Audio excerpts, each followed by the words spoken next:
Vous êtes avec moi? Redressez-vous, on va appeler les urgences.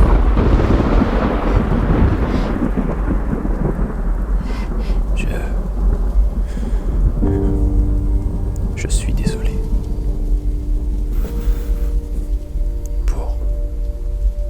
Pour tout ce que j'ai fait.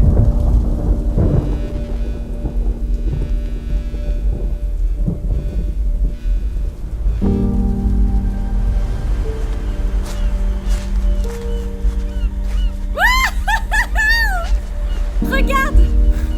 C'est magnifique. Ça me fait plaisir de te voir comme ça. Ça me fait plaisir de me sentir comme ça aussi.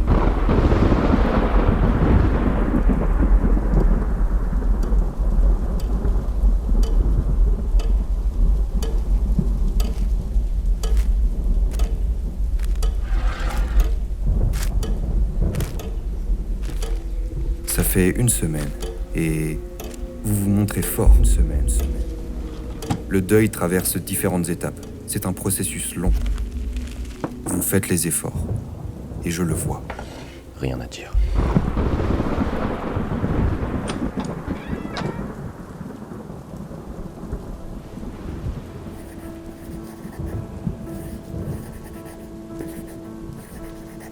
Mon patient est au plus mal. Cela fait 3 mois qu'il vient toutes les semaines sans dire le moindre mot. Rien ne sort. Je sais que c'est difficile pour lui. Il n'arrive pas à accepter. Il ne travaille plus, il reste enfermé chez lui le reste de son temps. Je lui ai préconisé des médicaments, mais ça ne l'aidera pas davantage.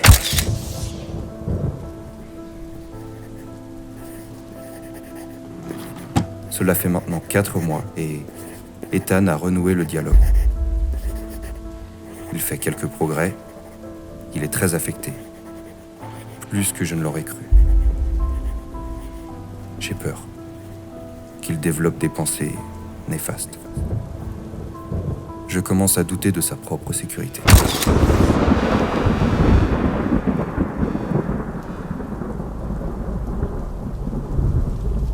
Dites-moi. C'est normal de sentir ce vide.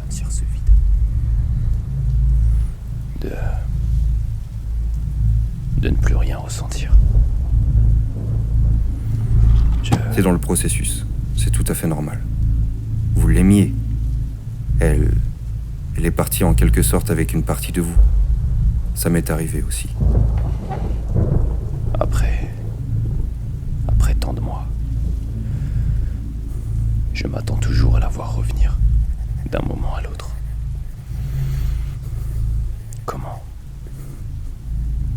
Comment j'ai pu lui faire ça? Vous êtes encore bloqué sur ce que le médecin vous a demandé par rapport à la jeune fille. Vous avez fait ce qui vous semblait juste. Vous avez maintenu en vie l'espoir d'une famille. Cette jeune fille, elle voulait venir vous voir l'autre jour. Pourquoi avoir refusé de lui parler? Sa famille n'avait plus aucun espoir. Mais vous lui avez laissé une chance. Je n'aurais même pas pu la regarder. Je ne suis pas prêt. Je vous l'ai déjà dit, mais sachez qu'elle vous est infiniment reconnaissante.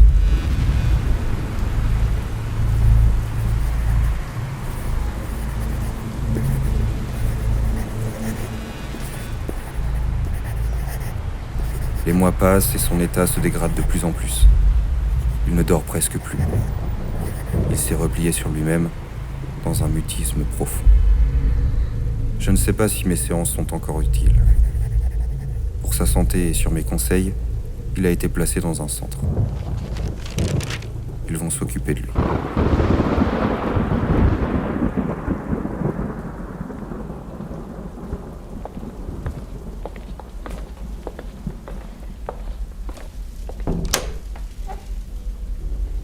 Alors, comment se passe votre adaptation? Les jardins sont magnifiques. Ils sont magnifiques, c'est vrai. On vous a assigné une aide-soignante. Comment est-elle? Meredith, c'est ça? Elle est à l'écoute.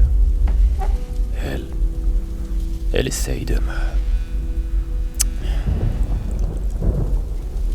En fait, je suis conscient de mon état. Mais je suis coincé. Il n'y a aucune issue. J'aurais beau essayer tout et n'importe quoi. Ça ne fonctionnera jamais. Le résultat sera le même. Elle a vu ma brûlure à l'épaule. J'ai dû lui expliquer ce par quoi je suis passé. C'est dur de vivre quand personne ne vous aime. Quand personne ne vous donne d'attention. Quand personne ne croit en vous. Juste ce petit détail chez vous qui fait que vous êtes extraordinaire. Alors, quand je l'ai rencontré, forcément, j'ai plus envie de me battre. Ça sert à rien. J'étais triste d'assister à la descente aux enfers d'un homme. Il passait le reste de ses journées à la fenêtre, à contempler le paysage.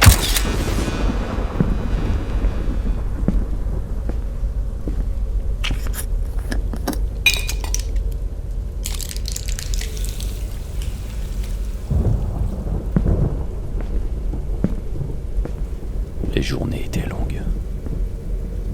L'hiver arrive. Il commence à faire de plus en plus froid. On m'a placé dans une sorte de grande salle. J'avais des livres à ma disposition, la télé, je pouvais dessiner. Je suis allé m'asseoir. Ce que je m'apprête à vous proposer pourrait peut-être aider Elise à aller mieux. Du moins à ralentir la progression de l'infection. Et si j'avais accepté? Et si ça avait été différent? Je suis désolée de te laisser, c'est trop difficile. J'ai tout donné. C'est terminé, Ethan. On a eu de merveilleux souvenirs ensemble. Je les oublierai jamais. Je m'en voudrais tout le reste de ma vie. Je mérite tout ça.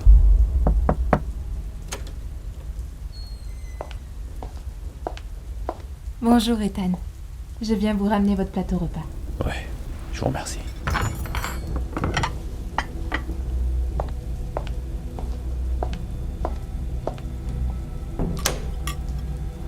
Je suis navré. On a tout essayé. Je voulais vivre, Ethan. Vous l'avez laissé tomber, Ethan. Je n'avais plus faim. Je me suis levé de ma chaise et je me suis dirigé vers la fenêtre. Elle était là, en face de l'arbre.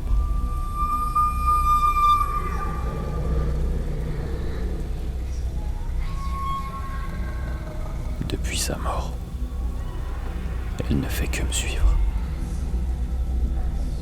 Elle me murmure des choses horribles. J'essaye de me battre pour ne pas céder. Pour ne pas la laisser prendre le contrôle. Mais ça devient de plus en plus difficile. Elle ne me lâchera jamais. Peu importe le lieu, l'endroit. Elle m'a volé une partie de moi. Cette chose me ronge de l'intérieur. Je viens récupérer votre plateau.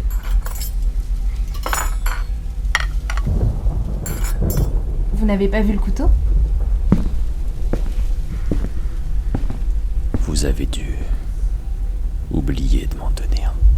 D'accord. Passez une belle soirée.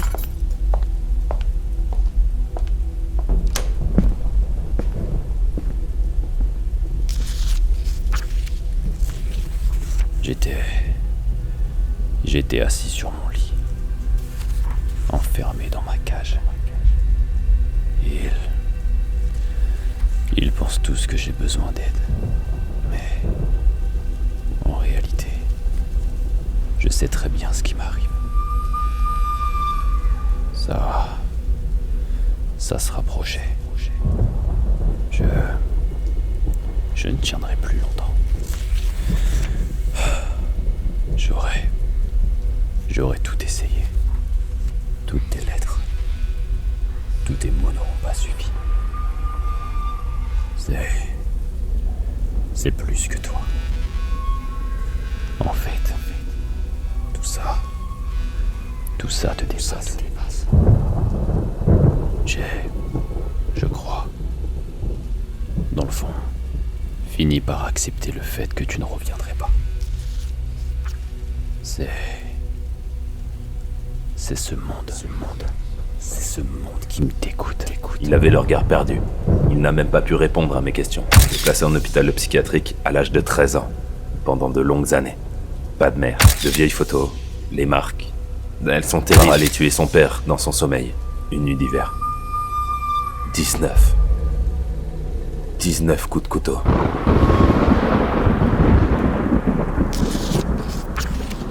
En fait,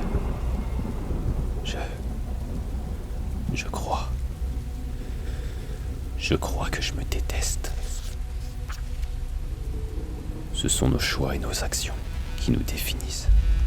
Et je n'accepterai jamais celui que j'ai fait.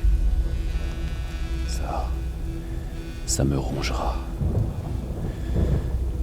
Et elle est là. Elle n'attend que ça.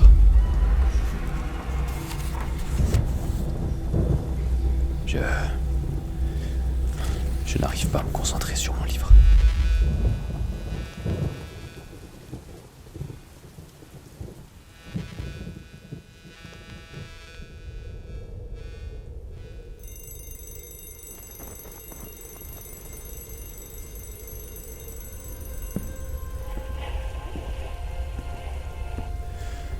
Une journée de plus. Ça n'en finit pas. J'ai de plus en plus froid. L'hiver est glacial. La neige commence à tomber. Je sens que ce sont mes derniers jours. Je ne sais pas pourquoi. Je crois que je vais prendre le risque d'arrêter de garder le contrôle.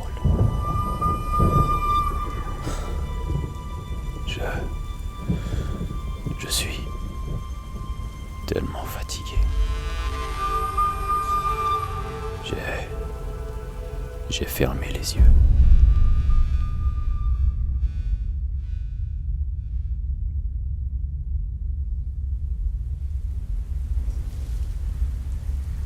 Je les ai réouverts. J'étais seul. Dans l'obscurité. Je ne voyais rien. J'ai commencé à marcher. Je me suis arrêté. Aucun bruit. Rien. Personne. Où est-ce que je suis ?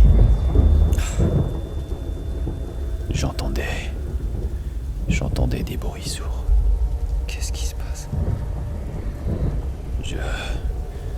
Je me sentais en mouvement, mais je ne bougeais pas.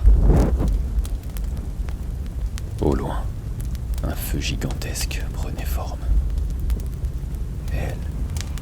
Elle était là, elle aussi. Finis-en avec elle. J'ai regardé dans ma main droite. J'avais un couteau. Elle restait figée. J'ai trop attendu. J'aurais dû le faire depuis bien longtemps. Je me suis approché. La créature ne bougeait pas.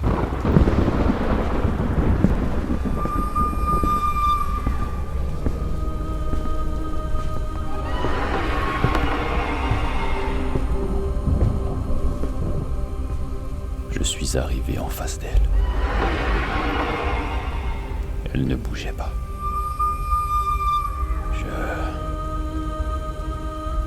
Je l'ai regardée, cette part de moi. J'ai pris ma respiration et j'ai serré le couteau dans ma main. C'était terminé. 19 coups de couteau. Ce sont ces voix qui lui ont dit d'agir. Il est en train de se perdre. Il est difficile d'accepter la réalité. Vos choix ne sont pas sans conséquences. Vous l'apprendrez à vos dépens. Qu'est-ce que t'as fait? C'est terminé, Ethan. Voulez-vous le sauver du monde? Il n'a eu que ce qu'il voulait. Vous avez pris votre décision? C'est elle que tu as préféré sauver. Tu as quelque chose à me dire, Ethan? Dites-le lui. Laissez-moi. Laissez-moi juste du temps.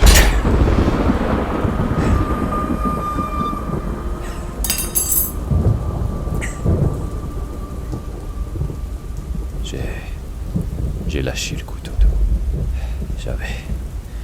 J'avais du sang partout sur les mains. Je voyais une lueur blanche au loin. Qu'est-ce que c'est que ça? Là, la lueur se dirigeait vers moi.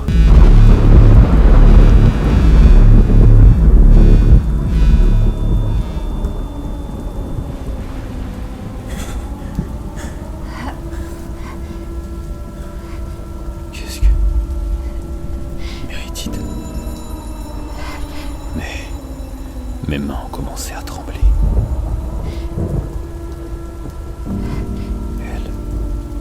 Elle était recouverte de sang. Ce n'est pas ce que je voulais.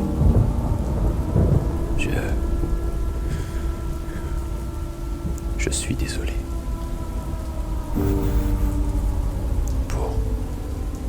Pour tout ce que j'ai fait.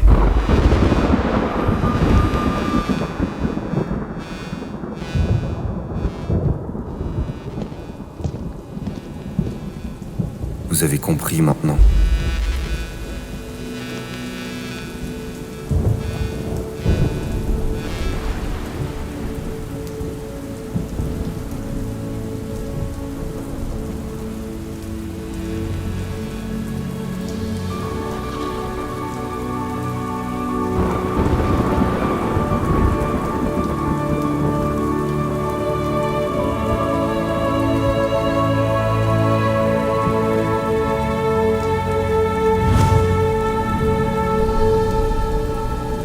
The news today, it told me what to feel like, but I'm not sure that I feel like that, no. The lines were blurred and gray. It's not supposed to be like, it's not supposed to be like that. No, should we, the people, be torn down the middle? Must we pick a side and join the great divide? Or could we choose to see in harmony? We decide where we go from here. We still have hope.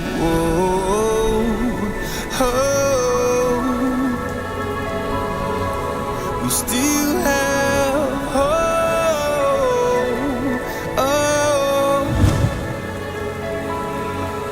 We still have hope.